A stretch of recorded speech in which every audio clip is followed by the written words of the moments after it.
Greetings and welcome to another bead haul for Odin's Haul. Now, I am very annoyed, mostly at myself, because this is the second time I am recording this video, because the original time I recorded this, it vanished into the ether. So by the time I realized it had disappeared, everything was already nice and organized in my various containers for once in my life. This is an unboxing from lbeads.com. They contacted me a few days later and were like, hey, you wanna unbox some videos and do a tutorial on it? And I'm like, sure, cool.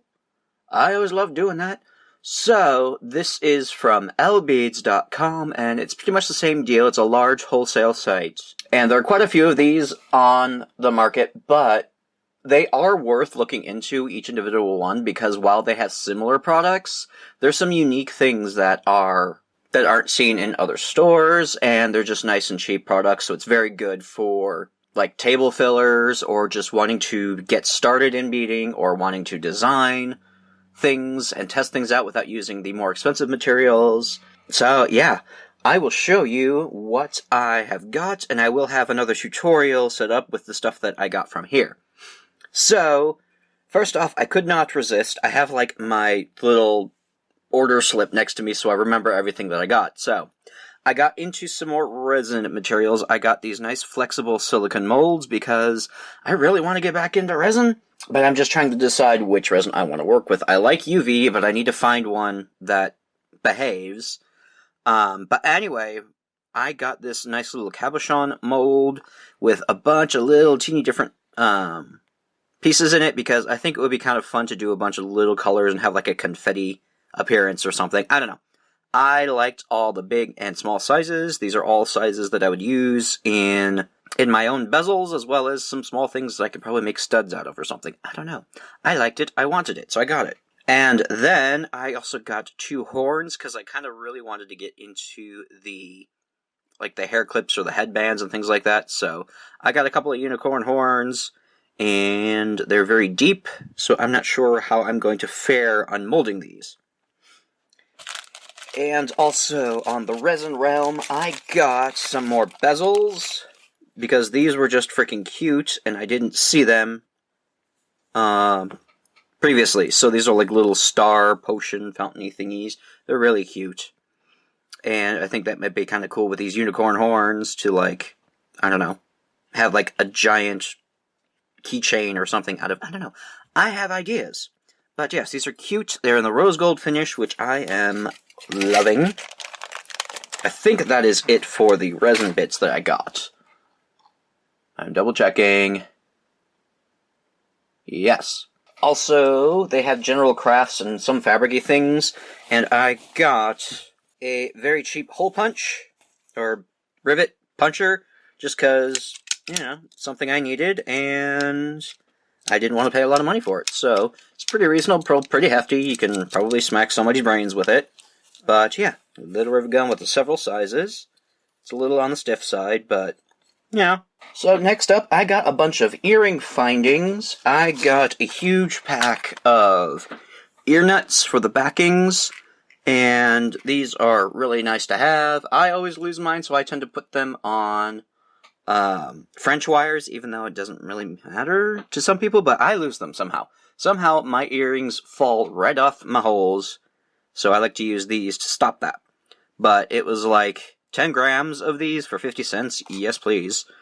And then I also got some rose gold little balls with some hooks on the bottom so that I can hang a little dangly part on them and be just kind of, I don't know. I like the simple stud with like a huge, magnificent, unnecessarily glorious thingy dangly on the bottom. So I got those. Those are very fun. And these ones I'm really excited to work with because they go in theme with another piece that I'm in the process of collecting materials for. But these are little Nautilus shells. They kind of look like they've been like a laser etched. But there are 2 rings on the bottom of them to hang dangly parts from.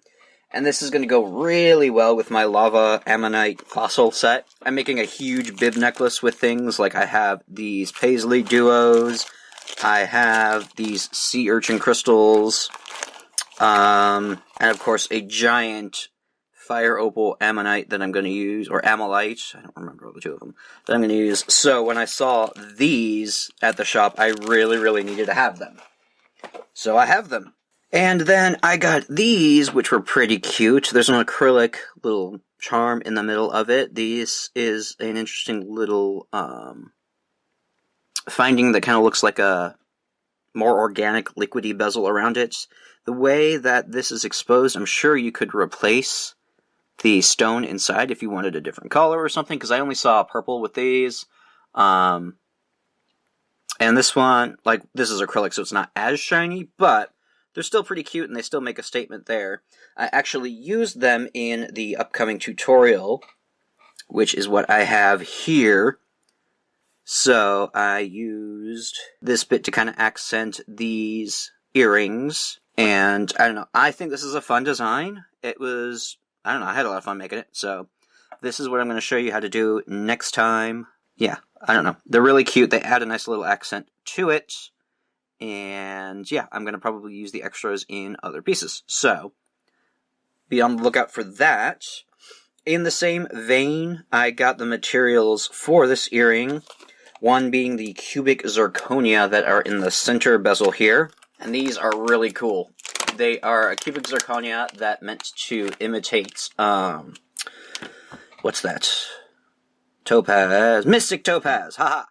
So, this is what I got. They got a lot of flash in them. They're really pretty, and I know I'm going to have use for these. Like, cubic zirconia really gets a bad rap just because it's synthetic, but it is really sparkly. Like, you can kind of see right in the camera how sparkly that freaking thing is. So, I like those. On the same vein as the rest of the beads here, I got some 4mm bicones in a tanzanite color. They're really nice. They're really well cut. They were a little expensive for my taste, because I can't guarantee if they're name brand or not, but they're very pretty. They're very well done, well cut, so I think these might be like check glass or something like that. I don't know. They are very useful, very shiny, and I used them around the bezel here and on the little dangly doopers. And to kind of accent, I got some drop beads in a similar color. These ones are alright. They're, you gotta be careful a little bit with the tops because they are unevenly cut and they could be a danger to thread, but they're appropriately sparkly, and yeah, they're like the other ones that I got previously. Then, finally, for the rest of the sparkly bits, I got these itty-bitty roundels. They are so cute. They've got like a similar gray-ish dusting on them. There's something on them that makes them super sparkly. But they're really tiny, and I love working with them. So I think they're like 2 by 3 millimeters along that line. But so cute, so wee. And then there were some other shapes that I got just because I wanted to experiment with them, and they were very pretty looking.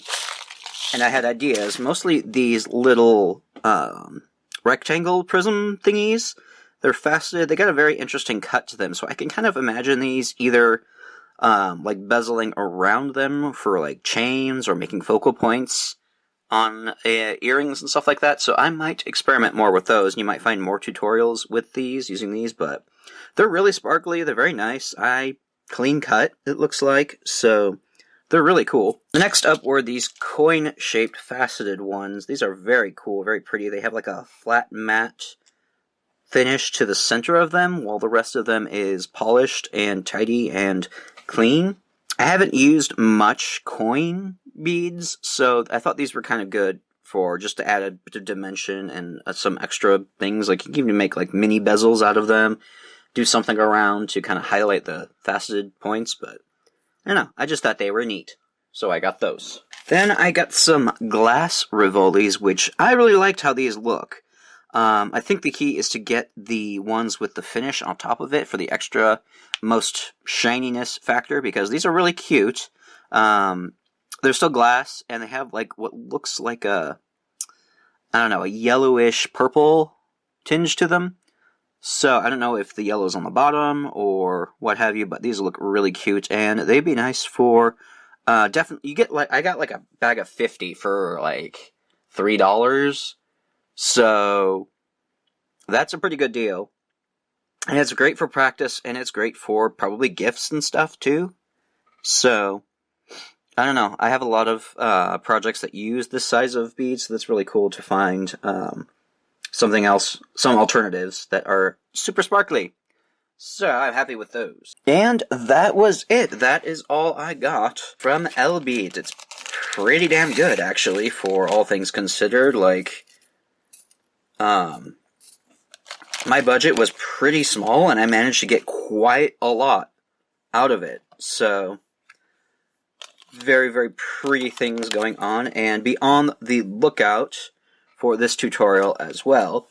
But yes, this is PR. I wasn't paid to say anything. They were just like, hey, here's some beads. And yeah. So, I think that will do it from me. I'll put the link down below to L-Beads if you want to kind of explore and pretty much lose a day, because you can spend so much time exploring. It's great.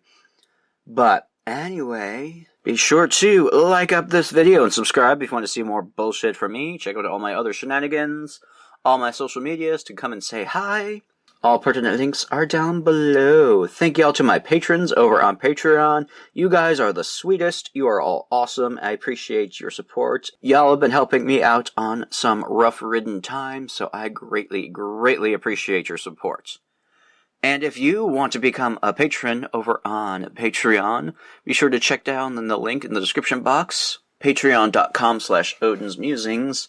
You get a bonus tutorial once every month, and I'm doing my Skillshare projects this year.